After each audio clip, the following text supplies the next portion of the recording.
Hello ವೀಕ್ಷಕರೇ, ಎಲ್ಲರಿಗೂ ನಮಸ್ಕಾರ. ವೆಲ್ಕಮ್ ಟು ಮೈ ಚಾನಲ್ ಅಮ್ಮು ಅಡುಗೆ ಮನೆ.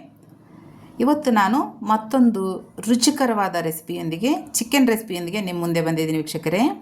ಅದೇನಪ್ಪ ಅಂದರೆ ಕರಿಬೇವು ಹಾಕಿಬಿಟ್ಟು ಚಿಕನ್ ಫ್ರೈ ಮಾಡಿದ್ದೀನಿ. ಕರಿಬೇವು ಪೌಡ್ರ್ ಹಾಕಿಬಿಟ್ಟು ಚಿಕನ್ ಫ್ರೈ ಮಾಡಿದ್ದೀನಿ. ಸಖತ್ ಟೇಸ್ಟಿಯಾಗಿದೆ. ಅದಕ್ಕೆ ಕಾಂಬಿನೇಷನು ನಾನು ಪ್ಲೇನ್ ಪುಲಾವ್ ಮಾಡ್ಕೊಂಡಿದ್ದೀನಿ. ಸೊ ಇವೆರಡು ನಾನು ಯಾವ ಥರ ಮಾಡಿದ್ದೀನಿ ಅನ್ನೋದನ್ನು ನಿಮ್ಗೆ ಹೇಳ್ತೀನಿ.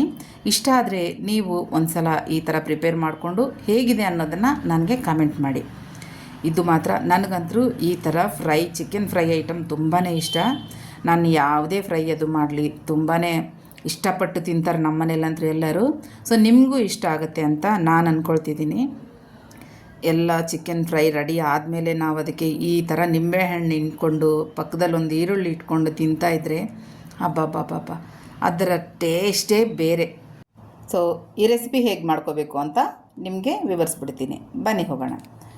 ಮೊದಲನೇದಾಗಿ ನಾನು ಚಿಕನನ್ನು ಒಂದು ಪಾತ್ರೆಯಲ್ಲಿ ಹಾಕ್ಕೊಂಡು ಕ್ಲೀನಾಗಿ ತೊಳ್ಕೊಂಡು ಅದಕ್ಕೆ ಶುಂಠಿ ಬೆಳ್ಳುಳ್ಳಿ ಪೇಸ್ಟು ಮತ್ತು ಉಪ್ಪು, ಅರಿಶಿನ ಪುಡಿ, ಮೆಣಸಿನ್ಕಾಯಿ ಹಾಕ್ಕೊಂಡು ಸ್ವಲ್ಪ ಮೊಸರು ಹಾಕ್ಕೊಂಡು ಬೇಯಿಸಿಟ್ಕೊಂಡ್ಬಿಟ್ಟಿದ್ದೀನಿ.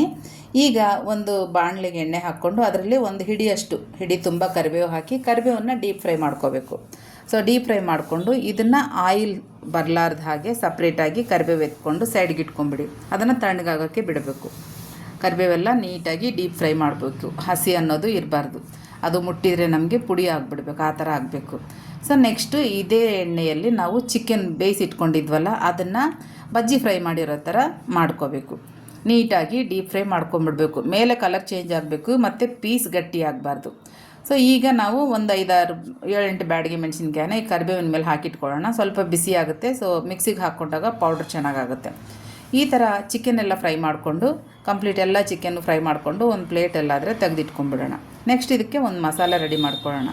ಒಂದಿಷ್ಟು ಒಣ ಕೊಬ್ಬರಿ, ಹಾಗೆಯೇ ಒಂದು ಹಿಡಿ ಗೋಡಂಬಿ, ಇದಕ್ಕೇ ನಾವು ಆವಾಗಲೇ ಮೆಣಸಿನ್ಕಾಯಿ ತೆಗೆದಿಟ್ಕೊಂಡಿದ್ವಲ್ಲ ಬ್ಯಾಡಿಗೆ, ಅದನ್ನು ಹಾಕ್ಬಿಟ್ಟು ಈ ಥರ ಪೌಡ್ರ್ ಮಾಡಿಕೊಂಡು ಇದರಲ್ಲೇ ಕರಿಬೇವು ಸೊಪ್ಪು ಕೂಡ ಹಾಕಿಬಿಟ್ಟು ಮಿಕ್ಸಿ ಹಿಡ್ಕೊಂಡು ಮೆತ್ತಗೆ ನುಣ್ಣಗೆ ಪೇಸ್ಟ್ ಥರ ಮಾಡ್ಕೊಂಬಿಡ್ಬೇಕು. ನೀರು ಹಾಕಬಾರ್ದು, ಕರಿಬೇವಲ್ಲಿ ಎಣ್ಣೆ ಇರುತ್ತೆ ಅದೇ ಸಾಕು. ಸೊ ಪೇಸ್ಟ್ ಥರ ರುಬ್ಬಿಟ್ಕೊಂಡ್ಬಿಡ್ಬೇಕು. ಈಗ ಇದಕ್ಕೆ ನೋಡಿ ಪೇಸ್ಟ್ ರೆಡಿ ಆಯ್ತಲ್ಲ, ಇದೆಲ್ಲ ಒಂದು ಪ್ಲೇಟಿಗೆ ತೆಗೆದಿಟ್ಕೊಳ್ಳೋಣ. ಅದಕ್ಕೆ ಜೊತೆಯಲ್ಲಿ ಈರುಳ್ಳಿ, ಕರಿಬೇವು, ಒಂದು ಈರುಳ್ಳಿ ಸಾಕು, ಶುಂಠಿ ಬೆಳ್ಳುಳ್ಳಿ ಪೇಸ್ಟು, ಉಪ್ಪು, ಅರಿಶಿನ, ಖಾರ ಪುಡಿ ಮತ್ತು ಚಿಕನ್ ಮಸಾಲ, ಹಾಗೆ ಸ್ವಲ್ಪ ಪೆಪ್ಪರ್ ಪೌಡ್ರು. ಈಗ ಮತ್ತೆ ಎಣ್ಣೆ ಕಾದ್ಮೇಲೆ ಚಿಕನ್ ಫ್ರೈ ಮಾಡಿದ್ವಲ್ಲ ಅದೇ ಎಣ್ಣೆಯಲ್ಲಿ ನಾವು ಒಂದು ದಪ್ಪ ಈರುಳ್ಳಿ ಹಾಗೆ ಕರಿಬೇವು ಹೆಚ್ಚಿಟ್ಕೊಂಡಿದ್ವಲ್ಲ, ಸೊ ಅದನ್ನು ಹಾಕ್ಬಿಟ್ಟು ಸ್ವಲ್ಪ ಫ್ರೈ ಆದಮೇಲೆ ಈ ಮಸಾಲೆ ಪದಾರ್ಥ ಎಲ್ಲ ರುಬ್ಬಿಟ್ಕೊಂಡಿದ್ದು ಮತ್ತು ತೆಗೆದಿಟ್ಕೊಂಡಿದ್ವಲ್ಲ ಖಾರ ಪುಡಿ ಎಲ್ಲ ಅದಕ್ಕೆ ಹಾಕ್ಕೊಂಬಿಡ್ಬೇಕು. ಒಂದೇ ಒಂದು ನಿಮಿಷ ಈ ಥರ ತಿರುಗಿಸ್ಕೊಂಡು ಇದರೊಳಗೆ ನಾವು ಫ್ರೈ ಮಾಡಿಟ್ಕೊಂಡಿರೋ ಚಿಕನನ್ನು ಹಾಕ್ಕೊಂಬಿಡ್ಬೇಕು. ಚಿಕನ್ ಹಾಕ್ಕೊಂಡು ನೀಟಾಗಿ ಕಲಿಸ್ಕೊಂಡ್ಬಿಡ್ಬೇಕು. ಅಷ್ಟೇ ವೀಕ್ಷಕರೇ, ಚಿಕನ್ ಫ್ರೈ ತುಂಬ ಈಸಿ, ರೆಡಿ ಆಗೋಯ್ತು. ಇದಕ್ಕೆ ಒಂದು ಸ್ವಲ್ಪ ಕೊತ್ತಂಬರಿ ಸೊಪ್ಪನ್ನು ಹಾಕ್ಕೊಂಡ್ರೆ ಸಾಕು. ಆ ಎಣ್ಣೆ ಏನಿದೆ ಅದು ನಮಗೇನು ಜಾಸ್ತಿ ಆಗುತ್ತೆ ಅಂದ್ಕೋಬೇಡಿ. ಆ ಮಿಕ್ಕಿದ್ದ ಆಮೇಲೆ ನಾವು ಯಾವಾಗಲಾದರೂ ಸೈಡಿಗೆ ತೆಗೆದಿಟ್ಕೊಂಡು ಆಮ್ಲೆಟ್ ಅದು ಹಾಕ್ಕೋಬೋದು, ತುಂಬ ಟೇಸ್ಟಿ ಇರುತ್ತೆ. ಸೊ ನಾನು ಮಾಡಿದ ಚಿಕನ್ ಹೇಗಿದೆ ಅಂತ ನೀವು ಟ್ರೈ ಮಾಡಿ ನೋಡಿ. ಇಷ್ಟ ಆದರೆ ಕಮೆಂಟ್ ಮಾಡಿ. ಬಾಯ್ ಬಾಯ್.